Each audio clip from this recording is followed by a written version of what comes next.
बिस्मिल्लाहिर्रहमानिर्रहीम। नाज़रीन, जमहूरियत का हुस्न है कि उस मुल्क की जो अपोजिशन जमात होती है वो मुल्क की सलामती के लिए, मुल्क की खुशहाली और तरक्की के लिए अपना एक कंस्ट्रक्टिव किस्म का क्रिटिसिज्म देती है और उसमें वो अपना एक आइनी हक रखती है जिसके तहत वो एहतजाज भी करती है, धरने भी देती है, मार्च भी करती है। और ये तमाम जो प्रैक्टिसेस होती हैं ये जमहूरियत का हुस्न ही कहलाती हैं। लेकिन पाकिस्तान के अपने मामलात को बार बार दुनिया के सामने पेश करना और एक तमाशा बनाना किसी तरह भी मुल्की मुफाद पे नहीं है। यकीनन मैं बात कर रही हूँ पाकिस्तान तहरीक इंसाफ के हवाले से, क्योंकि ये प्रैक्टिस मुस्तकिल देखते हुए नजर आ रही है। पहले उन्होंने जब उनकी हुकूमत गई तो उन्होंने कहा कि जी साइफर लहराया और फिर अमेरिका को रिजीम चेंज के हवाले से जिम्मेदार ठहराया, अमेरिकी मुदाखलत की बात की।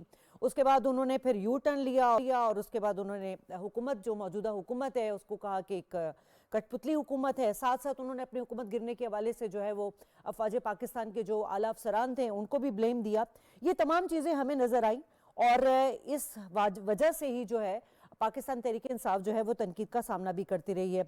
अभी हाल ही में जो एक चर्चा हो रहा है वो हो रहा है अमरीकी जरीदे को जो मजमून लिखकर बानी पीटीआई ने जो मजमून उन्होंने लिखा है, अब ये नहीं पता कि वो मजमून उन्होंने ही लिखा है, वो वहाँ कैसे पहुँचा इस पर तो हम बात करेंगे। लेकिन उन्होंने कहा है कि पाकिस्तान की तरफ देखें, ये उन्होंने आलमी दुनिया को मुखातिब करते हुए कहा है कि पाकिस्तान की तरफ देखें, यहाँ जो गड़बड़ हो रही है और जो कर रहे हैं उनके हवाले से भी बात की और ये भी कहा कि आलमी दुनिया को इन तमाम मामला पर कंसर्न होना चाहिए। यकीनन इस पर सख्त रद्द-ए-अमल आया है हुकूमत की जानिब से, जिसमें इरफान सिद्दीकी साहब का कहना है कि बानी पीटीआई के जो मजमून है ये आलमी सतह पर पाकिस्तान का जो इमेज है वो यकीनन उसको ठेस पहुँचाने के मुतरादिफ है। अता तारड़ साहब ने भी इसी किस्म की बात की है और मुख्तलिफ जो वफाकी वज़रा हैं उन्होंने भी अपना रद्द-ए-अमल दिया है। और साथ ने यह भी कहा है कि इस मजमून में जो है वो डायरेक्टली और इनडायरेक्टली जो है हुकूमत को, अदलिया को और फ़ौज को जो है वो बेबुनियाद इल्ज़ामात उन पर आयद किए गए हैं। ये तमाम मामलात हैं जिसे यकीनन पाकिस्तान जो जिसका एक सॉफ्ट इमेज जा रहा है इस वक्त दुनिया देख रही है, दुनिया इसको एडमायर कर रही है, अप्रिशिएट कर रही है। मौजूदा हुकूमत की काविश है, साथ साथ हमारे आर्मी चीफ साहब की बहुत अहम काविश है, इसमें किरदार उनका नज़र आ रहा है। तो अब ये तमाम चीज़ें जो पंडोरा बॉक्स खुल रहा है मजमून लिखकर, इसका क्या मकसद है, इसी पर बात करेंगे। मेरे साथ जो गेस्ट मौजूद है उनका मैं तारुफ करा दूं। मेरे साथ मौजूद है पाकिस्तान तहरीक इंसाफ से मोहम्मद नदीम कुरैशी साहब, पाकिस्तान मुस्लिम लीग नून से इंजीनियर कमरुल इस्लाम राजा साहब और मेरे साथ सीनियर तजज़ियाकार पीजे मीर साहब भी मौजूद हैं। आप तमाम मेहमानों को खुश आमदीद कहूँगी। नदीम साहब, आपसे सवाल ले लेती हूँ। सर अभी हाल ही में जो है हम सुन रहे थे 3 खतूत जो है वो लिखे गए फ़ौज पाकिस्तान के सरबराह को। अब ये मजमून शाया होना, सर मकसद क्या है? आप लोग ये जो बेसलेस एलिगेशंस लगा रहे हैं इसका कोई प्रूफ है आप लोग के पास? हमारे नहीं, बहुत शुक्रिया। अच्छा, मैं नहीं समझता था कि आप अपने इंट्रो में जो कुछ फरमाएंगी मैं उसका जवाब दे पाऊंगा, लेकिन आप मजबूरी है जवाब देना। आपने बहुत सारे अपनी गुफ्तगू में फरमाया, बल्कि इरफान सदीकी साहब का रेफरेंस कोट किया। मैं पहले तो सदीकी साहब को बसत एहतराम गुजारिश करूंगा, काश वो जो मशवरा हमें दे रहे हैं वो आसमा जहांगीर साहबा की बरसी पर जो नवाज शरीफ साहब ने खिताब किया था ये मशवरा उनको देते। आज के स्पीकर नेशनल असेंबली, आज के कई वफाकी वज़रा को ये मशवरा देते जब वो पाकिस्तान की कौमी असेंबली के फ्लोर से गुफ्तगू कर रहे थे। और नवाज शरीफ साहब और दीगर पाकिस्तान के आज के कई हुकूमती जोमा, जिनमें पीपल्स पार्टी के लोग भी शामिल हैं, जब बैरून मुल्क होते थे, एग्जाइल में होते थे, जो गुफ्तगू फरमाया करते थे, ये काश मशवरा सदीकी साहब उन लोगों को देते। यही तो वजह है हमारे हमारे दौर की, तो यही है हमारे सारे सिस्टम की भी और अफराद की भी, कि हम अपने लिए कोई और कानून समझते हैं, अपने अपोनेंट के लिए कोई और कायदे और कानून को हम लागू समझते हैं। मैं गुजारिश करता हूँ, पाकिस्तान तहरीक इंसाफ पाकिस्तान से उतना ही प्यार करती है जितना कोई भी शख्स दावा करता है। हम सिर्फ दावा नहीं करते, हमें हकीकत पे प्यार है। उसकी बहुत सारी मिसालें हैं। वाहिद लीडर पाकिस्तान तहरीक इंसाफ का इमरान खान, जो पाकिस्तान में पॉलिटिक्स करता है तो उनकी तमाम तर उनके वसाइल और तमाम तर उनकी प्रॉपर्टीज और उनकी एक्सपर्टीज वो सब पाकिस्तान में है।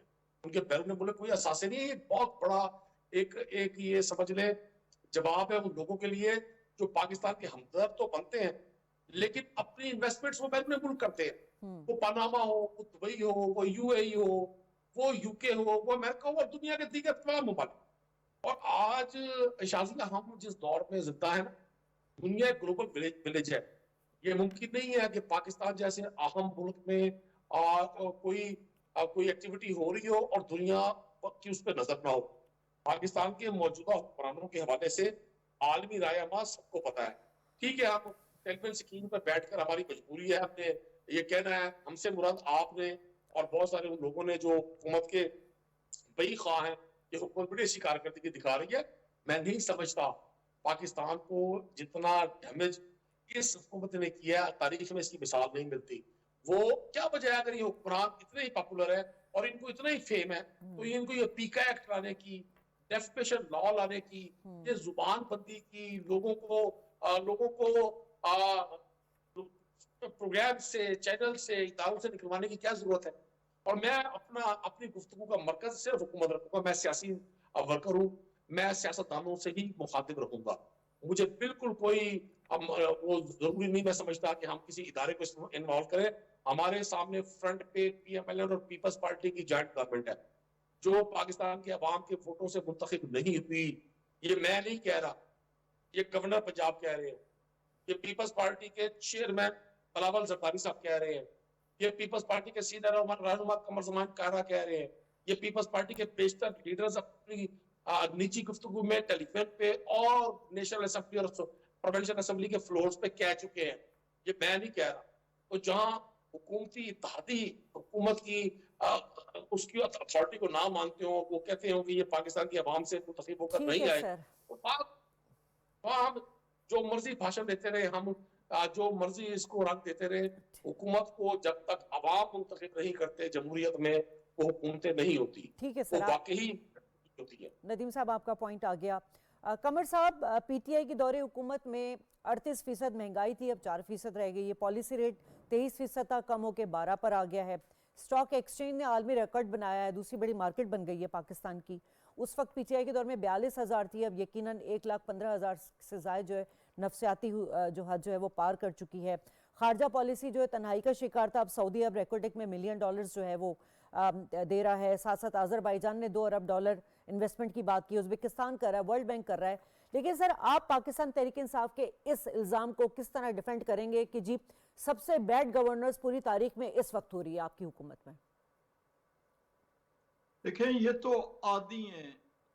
जब 13 से 18 के दौर में सी पैक की बुनियाद रखी जा रही, तरक्की हो रही थी, उसके अंदर जो लोड शेडिंग थी बदतरीन, उसका खात्मा हुआ, इंडस्ट्रियल ग्रोथ हाइट पे था, सारी ये चीजें जो अभी आपने गिनवाई, उस वक्त आज की निस्बत ज्यादा बेहतर थी। कीमतें नीचे आ रही थी, फ्यूल की प्राइसेस आप उस वक्त देख लें 2013 में और 14 में डाउनवर्ड स्लोप था।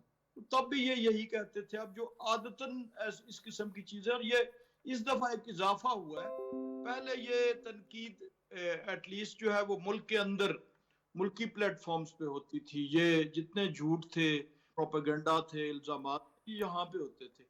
अब ये मुल्की बॉर्डर्स को क्रॉस करके, बल्कि इंटरनेशनल जो है अपना बर्रे आज़म के बॉर्डर्स वो भी क्रॉस करके, तो अब जो दुनिया के दूर दराज के कॉन्टिनेंट से वहां पे चले गए।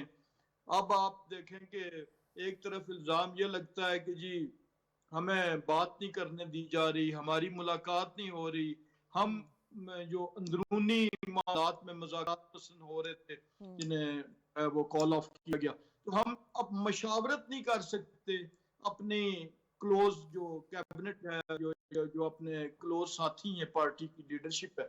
और दूसरी तरफ लंबे लंबे खतूत जो हैं वो 400-400 सफ़ों के जो हैं वो पता नहीं कहाँ ड्राफ्ट होते हैं, वो कौन सी ऐसी फैक्ट्री है, और कहाँ नेशनल मैगजीन्स में जो है वो मुल्क को बदनाम करने के लिए और कीचड़ उछालने के लिए जो है वो उन पे कॉलम्स लिखे जा रहे हैं, उनमें आर्टिकल्स लिखे जा और खतूत लिखे जा रहे हैं बैरूनी ममालिक के उनके मेंबरान हैं कांग्रेस को, असेंबली को, और बाकायदा लॉबी की जा रही है।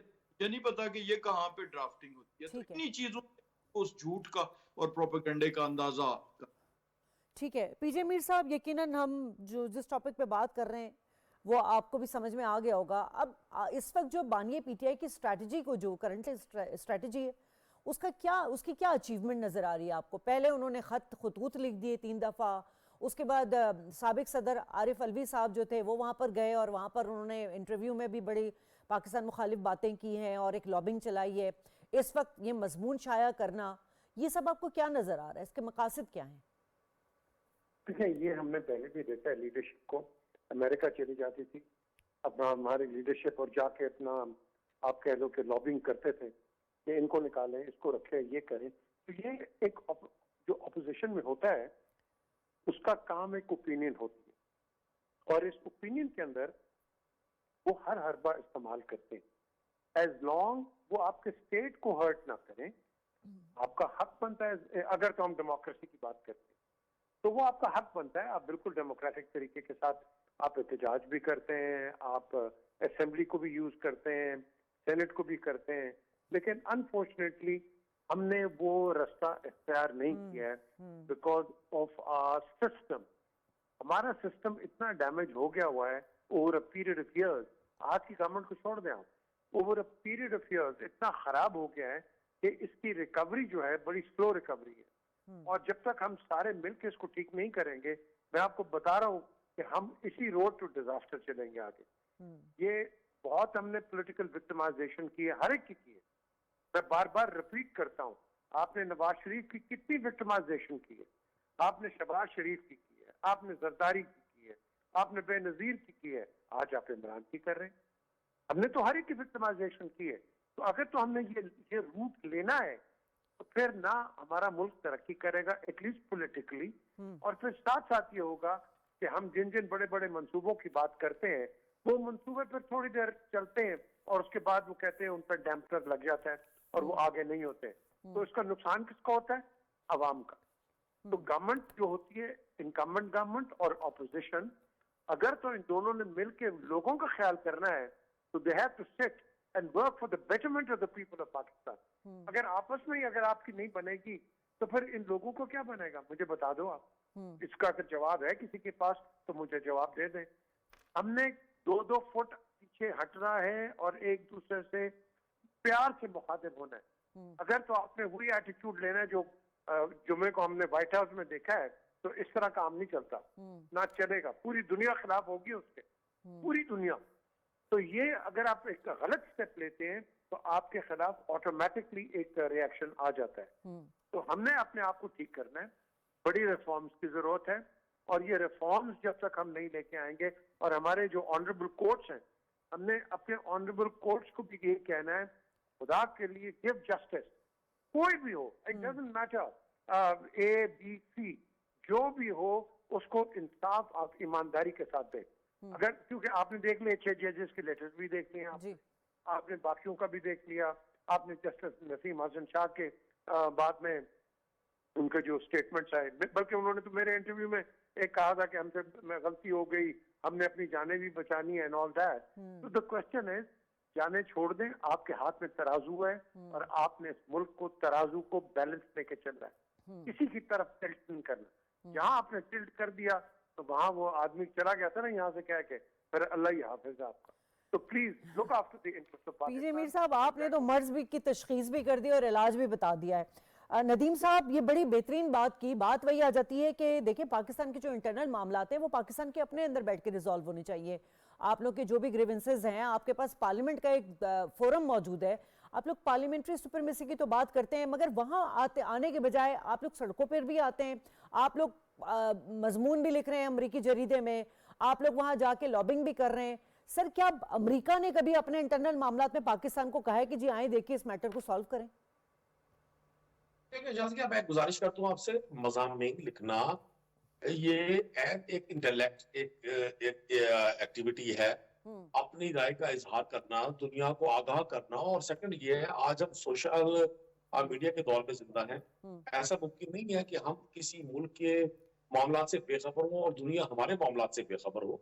ये उस मजमून में पाकिस्तानी कौम की अज़मत के हवाले से, पाकिस्तान की कौम की शऊर के हवाले से, पाकिस्तानी कौम की विजन के हवाले से भी जिक्र किया गया है और पाकिस्तान के लिए खैर खाई की गई है। पाकिस्तान अल्टीमेटली हम सबका मुल्क है। मैं पीजे मीर साहब की बात को बिल्कुल सेकंड करूंगा। अभी वक्त है कि वो तमाम फैसला साज, वो तमाम लोग जो आज हुकूमतों में हैं, अभी सर ने एक एग्जांपल दी है कि जी बेनजीर भुट्टो साहबा की उनको पॉलिटिकली विक्टिमाइज किया गया, यूसुफ रजा गिलानी साहब को किया गया, जुनीजो साहब को किया गया, जमाली साहब को, बड़े नाम लिए। तो उस वक्त तो तहरीक इंसाफ नहीं थी। तहरीक इंसाफ तो बाकायदा तौर पर 2018 से गवर्नमेंट और अपोजिशन की इस सारे फेज पे आई है तो कौन करता रहा?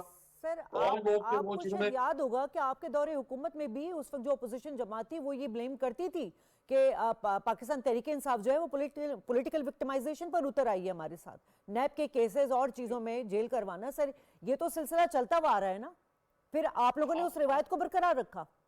मैं आपको गुजारिश कर दूं, कहने में और साबित करने में बड़ा फर्क है। तहरीक इंसाफ के दौर में कोई ऐसा मेजर केस किसी पॉलिटिकल अपोनेंट में शुरू नहीं किया गया था। तमाम केसेस पीएमएलएन की लीडरशिप में पीपल्स पार्टी के दौर में शुरू किए गए। ये एफर्डेट केस, हज स्कैंडल, एनएलसी स्कैंडल, ये इसमें कौन सा था? और वो जो डेंटल पावर केस है, ये कोई तहरीक इंसाफ के दौर में शुरू किए गए थे? ये कहने में और करने में बड़ा फर्क है। जो कुछ तहरीक इंसाफ के साथ किया गया और इन जमहूरियत पसंदों ने किया, नाम नहाद जमहूरियत पसंद, ये जो अभी आपने कहा जी आप पार्लियामान की सुप्रीमेसी में यकीन रखती हैं, तो ये पार्लियामान की सुप्रीमेसी हो रही है। औरंगजेब खिंची साहब वोट तो तहरीक इंसाफ पे लेकर मुंतखब हुए थे, ये वोट को इज्जत दी जा रही है, ये आप जमहूरियत को मजबूत कर रहे हैं। मतलब जिस अंदाज में पीएमएलएन ने पिछले 40 साल में पॉलिटिक्स की है, उनका तरीकाकार आज भी वही है। हमें कहा करते थे मालम जब्बा केस और चेयर लिफ्ट केस और जनाब हेलीकॉप्टर केस, आज परवेज खट्टर साहब कूद के धुले हो गए। मैं कोशिश करता हूँ नाम लेकर गुफ्तगू ना की जाए, लेकिन ये एग्जांपल सर आपके दौर में भी तो फिर दूध के धुले और क्लीन चिट मिली थी ना, आप लोगों ने इक्तदार ऐसे तो नहीं बनाया था ना सर, वो भी रैकेट पे मौजूद है। चले मैं आपकी बात को बड़ा करता हूँ। अगर हमने कोई काम ठीक नहीं किया तो अब यही बात पीजे मीर साहब इसी सिस्टम के ऊपर जो है वो सबकी तवज्जो मबजूल करा रहे हैं नदीम साहब। तो मैं तो गुजारिश कर रहा हूँ आपसे जी चलें, मैं तो गुजारिश कर रहा हूँ। ठीक है तो कमर साहब क्या मसला है, हुकूमत जाए ना थोड़ा सा अपना एक जेस्चर दिखाए और कुछ रिकंसिलेशन की तरफ जाए, पीटीआई को बुलाए, बात करे। आप लोगों के पास तो असेंबली है, कितना बड़ा फोरम है, उनके ग्रीवेंसेस जैसे मैंने पहले कहा दूर करें अगर उनको हैं तो। ये बिल्कुल असेंबली बहुत बड़ा फोरम है, लेकिन उसके साथ जो सलूक किया गया आप असेंबली की प्रोसीडिंग्स ये पिछले 1 साल की उठा के, ये असेंबली की पार्लिमानी तारीख में कभी नहीं हुआ कि वक्फा सवालात जिसमें अवाम के मसाइल हल होते हैं और उसमें जो हुकूमती अरकान होते हैं वो वक्फा सवालात में अपोजिशन का किरदार वो भी अदा कर रहे होते हैं और की खराबियों की संदेही कर रहे होते हैं। उस दौरान भी शोर शराबा, गाली गलोच, कोरम पॉइंट आउट, यानी ये पार्लिमानी तारीख की ट्रेडिशन है पार्लिमानी कि जी वक्फा सवालात में कोरम पॉइंट आउट नहीं किया जाता, वक्फा सवालात को में एक सवाल भी ना जाया हो इस खदशे के पेश नजर पॉइंट ऑफ ऑर्डर नहीं लिया जाता। तो पार्लिमान का तो जो इन्होंने हशर कर दिया सबसे बड़े फोरम का, वो तो आप देख चुके हैं। फिर जो फॉरेन हमारे रिलेशन थे उसको किस तरीके से आप देखें कि दागदार किया गया इस पिछले जो इनकी हुकूमत का दौर था कि पाकिस्तान बिल्कुल तनहा हो गया था। और अब जब वो उसकी जो मेंडिंग थी शुरू हुई, उसका जो मेकअप था वो दोबारा शुरू हुआ और दोबारा ताल्लुकात जो है पाकिस्तान के उन करीब तरीन दोस्त ममालिक के जो मुश्किल वक्त में हमारे साथ खड़े थे, तो फिर क्या तरीका इख्तियार किया गया कि कभी IMF को खतूत के जी खुदा ना ख्वास्ता कहीं IMF पाकिस्तान से मुआहदा ना कर ले और कहीं पाकिस्तान जो डिफॉल्ट की तरफ जा रहा है कहीं वो डिफॉल्ट से बच ना जाए। यानी किस तरीके से, अभी जैसे मीर साहब ने कहा कि आपने रियासत पाकिस्तान के उन अदारों को मतून किया जिनके बारे में शायद हमारा जो अजली दुश्मन थे वो भी उस तरीके से बात नहीं करते थे जिस तरीके से इन्होंने किया। दीगर ममालिक के दारुल हुकूमतों में जो स्क्रीन्स लगा के जिस तरीके से जो है झूठ का और प्रोपेगेंडा किया गया, झूठा बेसलेस, कोई किसी जगह पे अभी सबूत की बात कर रहे थे मेरे, तो उनके कौन सा सबूत था कि आप झूठे एलिगेशंस लगाए। और आज भी इनका सोशल मीडिया जो बाहर से ऑपरेट होता है उसको ठीक है, तो किस तरीके पे इतनी बात हो चुकी है वो वक्त। अच्छा ठीक है पीजे मीर साहब, ये अब जो ग्रैंड अपोजिशन अलायंस बन रहा है इसका मामला भी हमें कुछ तातुल का शिकार नजर आ रहा है। आपको क्या लगता है अब ये यकीनन जो अपोजिशन जमातों का इत्तेहाद क्या मौलाना के बगैर होगा? अभी 15-16 तारीख को मौलाना साहब ने वापस आना है, क्या नजर आ रहा है आपको? देखिए, जब भी आप देखते हैं कि कहीं प्रॉब्लम आती है पॉलिटिकल, तो हमेशा हमारे अलायंसेस ही बने। ARD बन गया, MRD बन गया, ग्रैंड अलायंस बन गया, चार्टर ऑफ डेमोक्रेसी साइन हो गया। ये सब बनते रहते हैं, लेकिन ये जितने जो बन गए। आगे आपने देखना है। मुझे तो अभी अच्छी तरह याद है कि 2013 में जब नवाज शरीफ निकले उधर 188 से और नीचे काफी लोग थे, तो कहा कि मुझे तो समझ नहीं आती मैं हुकूमत लूं कि ना लूं, लूंगा। और वही बात हुई, एंड में वो गवर्नमेंट से बाहर आ गए। द क्वेश्चन इज कि अब वो टाइम नहीं रहा, हमारे पास नहीं है टाइम। कोई भी पॉलिटिकल पार्टी ले लो, किसी के पास कोई टाइम नहीं है। एक आपका पॉपुलेशन इतनी तेजी से बढ़ रहा है और जगह हुई है उसके ऊपर हम कोई बात ही नहीं कर रहे। अगर आप पीटीआई को लें, वो शोर कर रहे हैं इमरान खान को रिहाई करो। भाई ठीक है, आपका हक बनता है, करो। ये सबने किया हुआ है, नवाज शरीफ के लिए भी किया, जरदारी के लिए भी किया, हर एक। So there is nothing wrong in it. लेकिन साथ साथ मैं पीटीआई को कहूंगा, तो भाई आप अपना को मंशूर तो बताओ। अगर ये नालायक हैं तो इनकी नालायकी के ऊपर कुछ हमें बताएं कि आप क्या बेहतर करेंगे, ताकि हम आपको कहें यहाँ भी well done, come along. The question is कि हमारे पास वन ट्रैक की पॉलिटिक्स चल रही है। फ्री इमरान, भाई इमरान को चलो फ्री हो गया, लेकिन इमरान आके भी what will he do? The question is अवाम को हमें बताएं कि क्या होगा, किस तरह मुल्क को आगे चलाएंगे। आपके पास क्या गिरदस्तगी है, क्या इकोनॉमिक रिफॉर्म्स हैं? ये चीजें लोग मांगते हैं। लोग तो आज फंसे हुए हैं। पेट्रोल महंगा है, आपकी अनएम्प्लॉयमेंट है, हर जगह से आपको चीखों की आवाज आ रही है। तो लेकिन हमने इसको रेक्टिफाई करना है ना। तो सर आपके मीर साहब, आपको ये 4 साढ़े 4 साल में जो पीटीआई की दौरे हुकूमत था, उसमें आपको कोई बेहतरी नजर आई? क्योंकि हमने तो देखा था कि इमरान खान बानी पीटीआई जो थे, उन्होंने जब पहले इलेक्शन से पहले बड़े वादे किए थे और आने के बाद भी जो उनकी विक्ट्री स्पीच थी उसमें 90 दिन का, 100 दिन का और पता नहीं कितने दिनों का उन्होंने एक टारगेट दिया हुआ था कि मैं इसमें ये सब कुछ कर लूंगा। 4.5 साल में वो कुछ कर नहीं सके थे। ये बड़ा अच्छा आपने सवाल किया है। मैंने इमरान को प्राइम मिनिस्टर हाउस में भी कहा, मैंने कहा यार तू तो बड़े बड़े नारे लगाता था, ये अब क्या हो रहा है? वो कहता है तुझे तो पता ही नहीं है, मैं तो बाहर माफिया की बात करता था, अंदर कितना माफिया है। और ये अंदर का जो माफिया है, इसने नवाज शरीफ का भी बेड़ा गर्क किया, इसने बेनजीर का भी बेड़ा गर्क किया और जरदारी का भी बेड़ा गर्क किया। ये इंटरनल, हमारे जो इंटरनल ब्यूरोक्रेटिक जो है ना माफिया, ये बेड़ा गर्क करके रख देते हैं। ये मैं किसी को नहीं कहूंगा कि कौन ये पाकिस्तान के दुश्मन है, कोई पाकिस्तान का दुश्मन नहीं है। ये नीचे से आपका मैकेनिज्म इतना वो कॉरुगेटेड है और खराब है कि आप कोई भी आते हैं, आप काम करने की कोशिश करते हैं। आप बात मुझे बता दो शाजिया, 3 टेलीफोन कॉल्स, 4 सिफारिशें और उसके अलावा ये लोग आपके साथ 2 बंदे ना दें तो काम ही नहीं होता। और ये आज की बात नहीं है, ये पुरानी बात आ रही है। हमारा एटीट्यूड, हमने अपने एटीट्यूड को चेंज करना है ताकि एक आम आदमी की कोई रसाई हो, कम से कम उसकी तो कोई हम एक्चुअली बात करें। हर leader, everybody including today and in the past, हाँ जी हम ये कर देंगे, वो कर देंगे। और जब इलेक्ट होके आते हैं आप लोगों से तो मिलते नहीं हो, आप MNS MPS किसी से आपकी मुलाकातें नहीं होती हैं। तो हम किस लीडरशिप की बात करते हैं? हमें चाहिए पीपल टू पीपल कांटेक्ट। जब तक आपका MNA MPA सेनेटर अपनी सर्जरीज नहीं लगाएगा अपने हलकों के अंदर, आपको क्या पता कि नब्ज किसके हाथ में?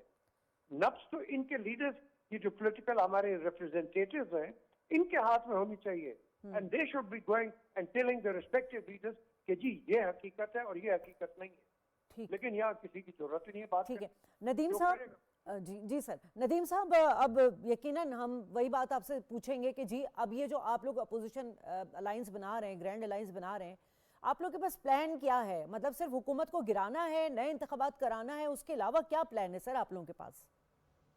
आप इसको बहुत गैर अहम चीज समझती हैं?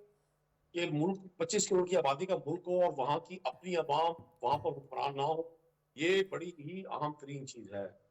अगर आइन और कानून के होते हुए जमहूरियत के नाम पर उन लोगों को मुसल्लत किया जाए जिनका अवाम से ताल्लुक ही नहीं है, बिल्कुल मीर साहब ने ठीक कहा, जो पब्लिक रिप्रेजेंटेटिव होते हैं वो अवाम से होते हैं।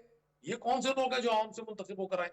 ये सब लोग तो वो है जिनको बाकायदा एक प्लान के तहत बिठाया गया है। और अभी आपने राजा साहब से भी सवाल किया, अब मुझसे भी जरा करें सवाल इस मौजू पर, जो फरमान दिया कि जी महंगाई कम तरीन सतह पर आ गई है, इस चीज में कमी आई है? कोई एक चीज मुझे बताएं, 1 साल में इस हुकूमत ने पब्लिक वेलफेयर के लिए क्या किया है? कोई एक चीज सर बता दे मुझे। आटा चीनी आप जो पेट्रोल पे आवाम की जो बेसिक नेसेसिटीज हैं, अशिया खुरोनोश हैं, उसमें कमी आई है। आप खुद उठा के देख लीजिए, आप मेरी जाए ना बहन जरा। आप सिर्फ टीवी की नहीं नहीं स्क्रीन सर, पे ऐसा और नहीं है, उनकी ऐसा नहीं तर्जुमानों, सर। जिस ऐसा जिस नहीं पीजे मीर नहीं साहब ने एक बात की थी कि बानिए पिटाई ने कहा था कि जी ये जो मिडल मैन है, ये मिडल मैन काम खराब करता है, तो मिडल मैन क्या सिर्फ आपके बानिए पीटीआई के साथ था क्या? इस हुकूमत के साथ भी, लेकिन और वो जो पिछली माजी में जितनी हुकूमतें हैं सब में मिडल मैन ने किरदार अदा किया है। वो एक डिफरेंट क्वेश्चन था। आपने मुझसे सर क्वेश्चन ये किया कि आप जो ये अपोजिशन अलायंस बना रहे हैं, ये क्या हम अच्छा सर, बिल्कुल चाहते हैं मंशूर इस आप मंशूर बता दीजिए, क्या प्लान है आपका? ये जो आप हुकूमत के हमारा खिलाफ जो आ रहे हैं, आपका प्लान तो होगा ना कोई आवाम के रिलीफ के लिए, या सिर्फ हमें बानिए पीटीआई की रिहाई है अब खाली मकसद?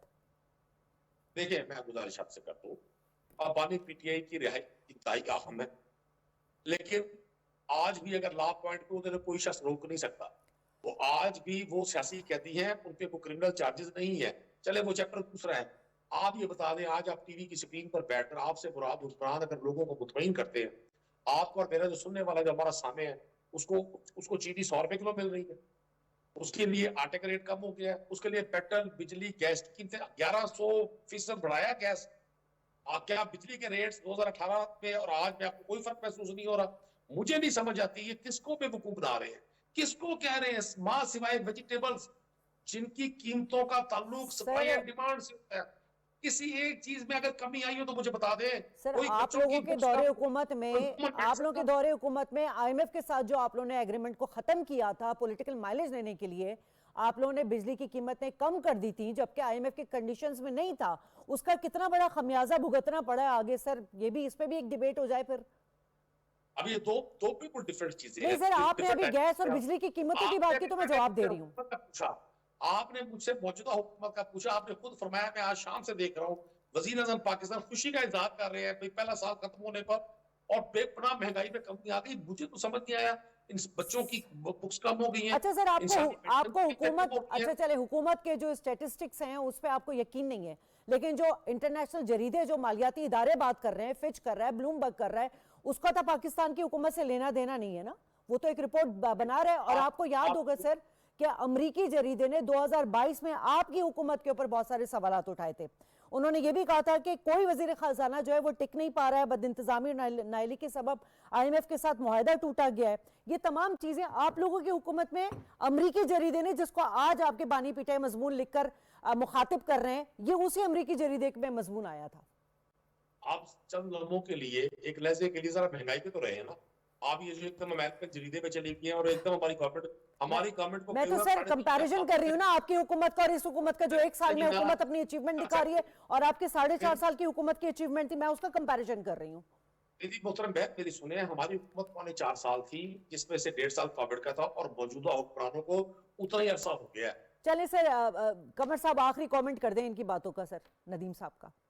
जी, मैं इसके अलावा क्या कहूँ कि जी इनको बात एक बड़ी सिंपल सी है कि हम ये नहीं कह रहे कि महंगाई, किसी चीज की कीमत पिछले साल जो है वो 100 रुपए थी तो अब 75 हो रही। हम ये कह रहे हैं कि जो सारी दुनिया में यही जो बार स्टिक है वो चलती है, और वो है कि रेट इन्फ्लेशन, यानी महंगाई की शरह में कमी आई है। और ये पूरी दुनिया मानती है कि जहां पर शरह 38% थी, और अगर मैं फीसद समझाने में कामयाब हो जाऊं अपने भाई को, तो वो ये होती है कि अगर एक दफा 100 रुपए है तो अगले साल जो है वो 138 होगी। तो वो जो बढ़ोतरी की शरह थी वो 4% पे आ गई है, जो पिछले 9 बरस में सबसे कम है। इसी तरह स्टॉक एक्सचेंज की अगर बात करें, आप डॉलर की बात करें, आप बैलेंस ऑफ पेमेंट्स की बात करें, कि कभी जो करंट अकाउंट था वो सरप्लस में नहीं था। इन्होंने खुद अपने दौर में, जब इनका अपना दौर था तो करंट अकाउंट, इनका बैलेंस जो है वो बेहतर हुआ था, तो उस पर बड़ी एक शादियाने बजाए गए थे, उस पर बड़ी जो है वो ढोल ताशे बजाए गए थे कि कम हुआ है। तो अब पहली दफा इन पिछले चंद बरसों में कि ये करंट अकाउंट हमारा जो था वो डेफिसिट से निकल के तो सरप्लस में गया है। तो ये वो सारे इंडिकेटर्स हैं। सबसे बड़ा इंडिकेटर दुनिया भर के जो हैं मुआशरती इंडिकेटर्स, उसमें शरह सूद होती है कि जो 23% पे चली गई थी, और जब लोगों को मुनाफे की शक्ल में, सूद की शक्ल में पैसे मिल रहे हूँ, तो वो इंडस्ट्री में या मुल्की डेवलपमेंट में नहीं लगाता। तो वो एक साल के अरसे में 23% से 12%, यानी तकरीबन कोई इसमें 70% की 75% की कमी वाक़ हुई है। तो इन चीजों को ये कहाँ लेके जाएंगे? कह देना, बुलंद आवाज में बात करने से दलील की जो ताकत है वो बढ़ तो नहीं जाती, आज से तो नहीं बढ़ेगी। ठीक। ना आप किसी की बात को जब आप बेबुनियाद बुनियादों पे, मफरूजों पे, हकायक से कता नजर होके, हकायक से आंखें चुरा के बात करेंगे, तो वो अल्टीमेटली तो वो उसका कोई हकीकत नहीं होती। बेस ठीक है, तो ये बात है। मैं अपने तीनों मेहमानों के जो भी उनके ओपिनियंस है उनका एहतराम भी करती हूँ और यकीनन इसका मकसद यही था कि हिज़्ब इख्तलाफ जो है वो अपना एक नुमाया किरदार अदा करे मुल्क की खुशहाली और सलामती के लिए। तीनों मेहमानों को शुक्रिया अदा करना चाहूँगी और यहाँ ब्रेक लेंगे। ब्रेक के बाद वापस तो बात करेंगे कि किसी भी मुल्क के लिए जो नौजवान होते हैं वो उसकी उम्मीद और उसकी खुशहाली और तरक्की के ज़ामिन होते हैं, और इसमें इस वक्त हम आर्मी चीफ साहब का किरदार बड़ा नुमाया देख रहे हैं, जो वो नौजवानों के साथ उनकी जो इंट्रैक्शन चल रही है। डिटेल बात करेंगे इस ब्रेक के बाद।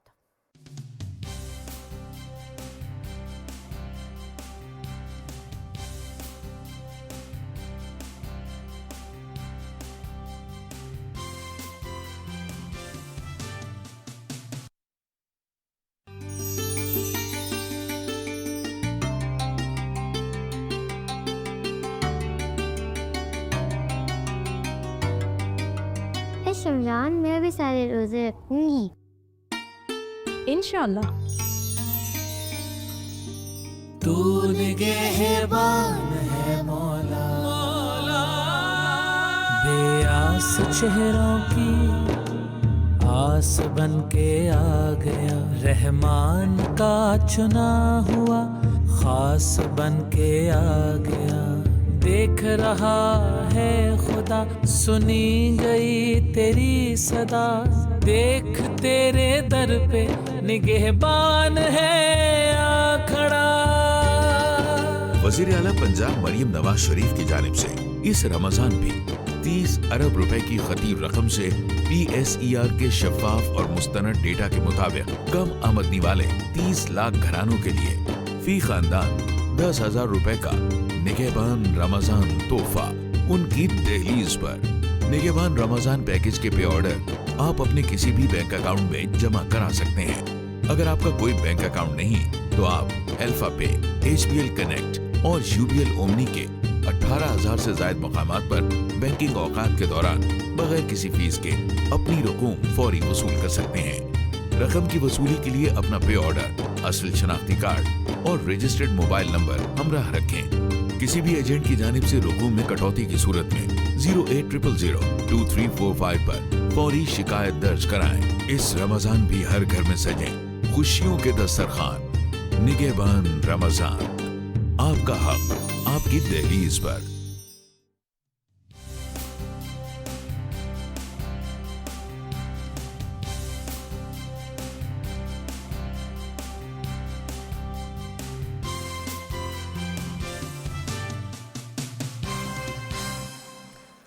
वेलकम बैक नाज़रीन। बात करेंगे आर्मी चीफ की भावलपुर में तलबा से जो मुलाकात हुई है और उन्होंने उन नौजवानों की जो ट्रेनिंग है उसके लिए फ़ौज के अज़म को भी दोहराया है। और ये जो तवातुर के साथ हम आर्मी चीफ साहब का नौजवानों के साथ इंट्रैक्शन देख रहे हैं और जो करंट सिचुएशन है उस कॉन्टेक्स्ट में कितनी अहमियत का हामिल है, इस पर बात करेंगे। हमारे साथ मौजूद हैं major general retired Zahid Mahmood. बहुत शुक्रिया सर, आपने हमें वक्त दिया। सर, हम जब भी बात करते हैं अपने नौजवानों को तो हम उन खुशकिस्मत ममालिक में से हैं जिसमें 64% से ज़ायद जो है यूथ हमारे हैं और यकीनन ये एक बहुत बड़ी ब्लेसिंग है हमारे लिए। लेकिन उनके मुस्तकबिल के हवाले से हमेशा, उनकी तरबियत के हवाले से, उनके एथिक्स एंड नॉर्म्स के हवाले से जो आजकल के माहौल में हम देख रहे हैं कि उनके साथ इंटरेक्शन होना बहुत ज़रूरी है। इस कॉन्टेक्स्ट में आप आर्मी चीफ की जो मुलाकात तवातुर से हो रही है इसको किस तरह देख रहे हैं? जी, बिस्मिल्लाहिर्रहमानिर्रहीम। Shazia, once again thank you very much for the invite. देखिए, ये चीज समझने की जरूरत है कि कोई भी जिस भी मुल्क ने तरक्की करनी होती है, जैसे कम्युनिटी ऑफ नेशन में इज्जत और एहतराम के साथ रहना होता है, वो अपने ह्यूमन इंडेक्स में और अपने लोगों में इन्वेस्ट करता है जी। इसी तरह पाकिस्तान का यूथ, जैसे कि आपने फरमाया कि 60% है, पाकिस्तान का यूथ एक वाइब्रेंट यूथ है, एक रेजिलियंस के साथ उन्होंने पाकिस्तान का साथ दिया है और पाकिस्तान को लेकर चल रहे हैं। और फ्यूचर में मेरी बहुत तवक्कुआत है कि ये हमसे और हमारी पिछली नस्लों से बहुत बेहतर तरीके से पाकिस्तान को समझकर चलाने की सलाहियत रखते हैं। देखिए, इस वक्त पाकिस्तानी यूथ जो है वो एक हाइब्रिड वॉर के बीच में, हाइब्रिड और ग्रे हाइब्रिड के बीच में टारगेट हो रहा है जी डायरेक्टली। तो जो कॉन्फिडेंस ऑफ यूथ है इन दी स्टेट, उसको चैलेंज करने की कोशिश की जा रही है, उस पर दरारें डालने की कोशिश कर रही है। लेकिन अल्हम्दुलिल्लाह ऐसी कोई खतरनाक बात नहीं है कि हमारी यूथ शायद उस बहकावे में आ गई, बिकॉज वो सोशल मीडिया की ये जो डिस्ट्रप्टिव चीजें हैं या जो डिजिटल टेररिज्म है, इसको बहुत अच्छी तरह जानते हैं। तो आर्मी चीफ का ये यूथ के साथ इंटरेक्ट करना इसलिए नहायत ही एक ऐसा एक कदम है कि डायरेक्ट मिलिट्री लीडरशिप जो है वो इंटरेक्ट कर रही है। इस वक्त हम वॉर ऑन टेरर कर रहे हैं जी, और बहुत बड़ी वॉर लड़ रहे हैं जिसको सिपह सालार लीड कर रहे हैं, और पाकिस्तान अफवाज, पाकिस्तान की security forces, they all are contributing in that जी। तो सिपह सालार का या लीडर का डायरेक्ट बातचीत करना यूथ के बीच में एक कॉन्फिडेंस लाएगा, उनकी उम्मीद में इजाफा करेगा। और जब यूथ अपनी आवाम के साथ, और खासतौर पर हमारा यूथ जब अपनी अफवाज के पीछे खड़ा होगा, तो पाकिस्तान के जंग जीतने के जो चांसेस हैं वो बहुत ही ज्यादा हो जाएंगे जी। और इंशाल्लाह इसको एक लॉजिकल कंक्लूजन तक पहुंचाने में बहुत मदद मिलेगी। और फिर youth right from the outset जब आगे बढ़कर ये मुल्क की बागडोर संभालेंगे, तो इन्हें पता होगा कि पाकिस्तान किन मराहिल से गुजर के आया है, किन चैलेंजेस का सामना करके यहाँ तक पहुंचा है। तो of course they will be able to carve out a better strategy for the future. ठीक है, आप क्या समझते हैं जाहिद साहब, इस वक्त हमारे नौजवानों को सबसे बड़ा चैलेंज क्या है, जिसमें आपने बहुत सारी चीज़ों का जिक्र भी कर दिया। अब हाइब्रिड वॉर से जिस तरह हमारे टारगेट हो रहे हैं और सोशल मीडिया के जितना गलत इस्तेमाल हो रहा है और डिस्ट्रैक्ट किया जा रहा है, उनको गुमराह किया जा रहा है, उसमें सिर्फ आर्मी चीफ साहब ही नहीं बल्कि हुकूमत और हर फोरम पे, मीडिया फोरम पर भी, हर मीडियम पर जो है, हमें अपने नौजवानों को की जहन साजी अच्छे तरीके से करने की कितनी ज़रूरत है? जी देखिए, ज़हन साजी तो अभी हर इंडिविजुअल का अपने घर के लिए भी बहुत जरूरी है। शायद ये स्टेट पे मैं बाद में आता हूँ, पहले एक घर की अगर आप मिसाल लें, जो पेरेंट्स हैं, अगर उन्होंने अपना इफेक्टिव कुंबा रखना है, अपनी इफेक्टिव बच्चों को इफेक्टिव तरीके से पाकिस्तान का अच्छा शहरी बनाकर उनकी कैपेसिटी बिल्ड करनी है, तो सबसे पहले उन्होंने खुद अपनी और बच्चों को प्रोटेक्ट करना है जी। ये घर से शुरू होगा जी। फिर हमारे स्कूल्स हैं, right from the outset schools ने इनकी ज़हन साजी करनी है। इनको स्टेट के अंदर जो बिलीफ है, देखे ना, पाकिस्तान के बाहर कोई मुझे बता दे कि आउटसाइड पाकिस्तान या पाकिस्तान के फ्रेमवर्क के अलावा कौन सा ऐसा फ्रेमवर्क है जिस पे आप सक्सेसफुल हो सकते हैं, या आप इवन आपकी कोई वैल्यू हो सकती है, आपकी कोई इज्जत, कोई मकाम हो सकता है। स्टेट आपको मकाम देती है, स्टेट आपको वैल्यू करती है, स्टेट आपको रिकॉग्निशन देती है, स्टेट आपको आइडेंटिटी देती है।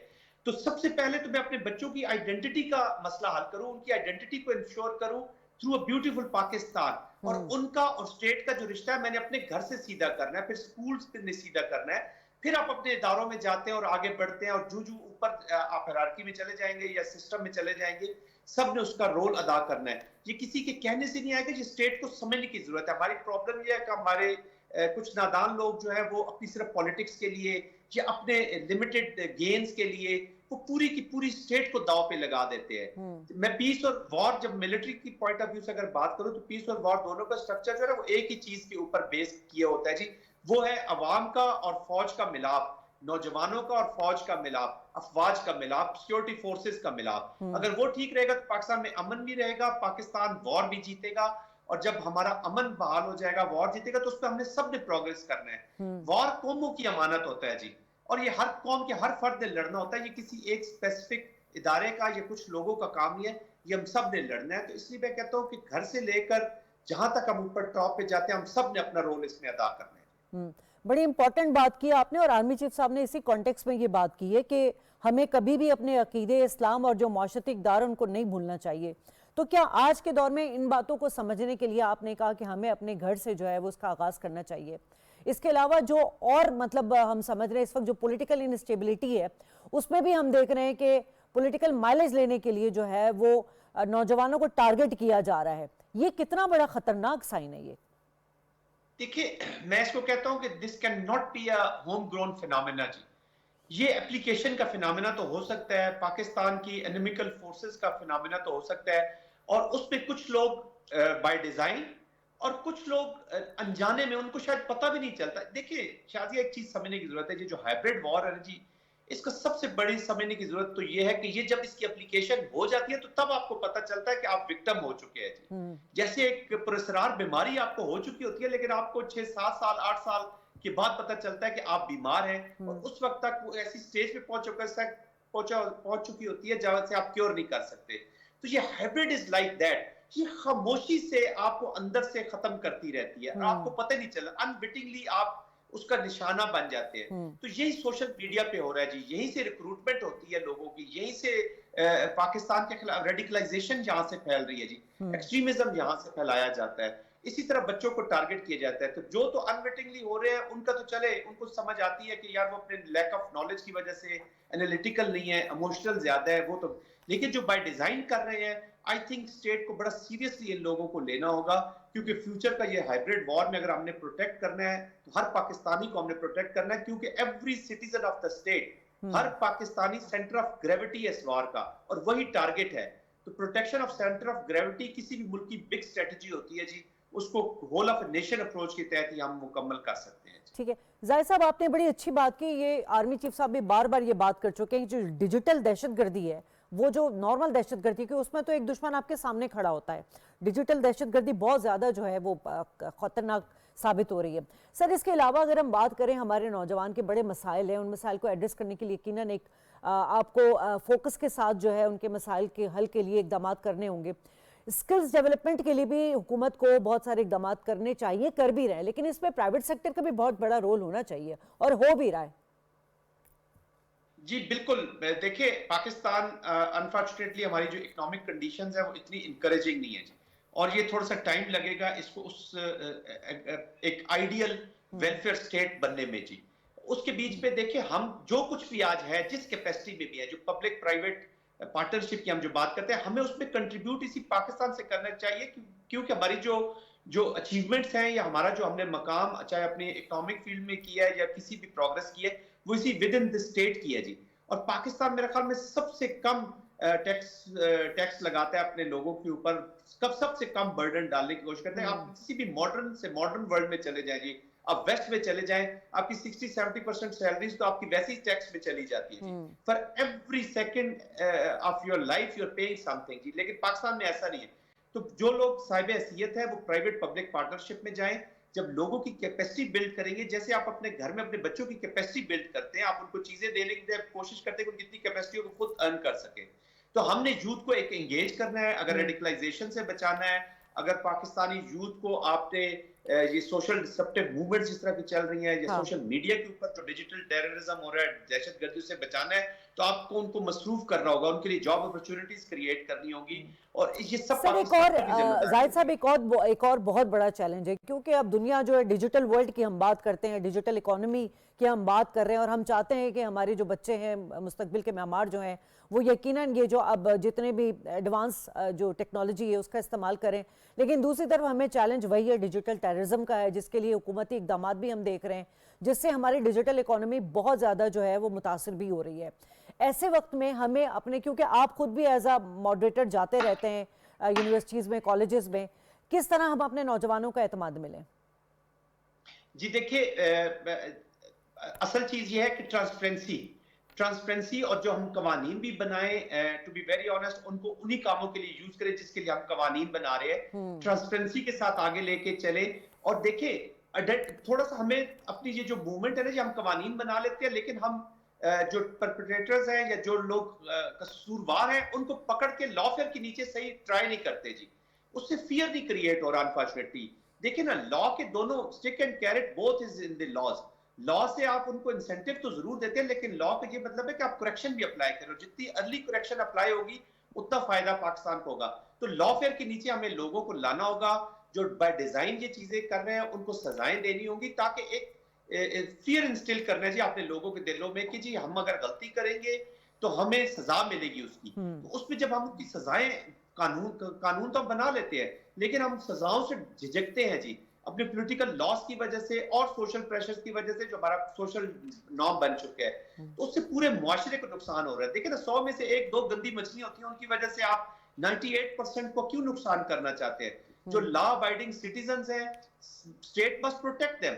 जो लॉ अबाइडिंग सिटीजन नहीं है, स्टेट ने उनको पनिशमेंट देनी है और सख्ती के साथ इसके ऊपर हमें कारबंद होना होगा जी, इन कवानीन के ऊपर। ठीक है जाहिद साहब, बहुत शुक्रिया आपका। और यकीनन बड़ी अहम बात थी, क्योंकि पाकिस्तान जो है नौजवानों के हवाले से 5वां जो है वो बड़ी तादाद वाला मुल्क है, और ये बहुत बड़ी ब्लेसिंग है। और यही आर्मी चीफ साहब अपने नौजवानों को समझाना चाह रहे हैं कि पाकिस्तान के मजबूत दिफा और रोशन मुस्तकबिल के लिए हमारे नौजवानों का किरदार और तरबियत बहुत ज़रूरी है।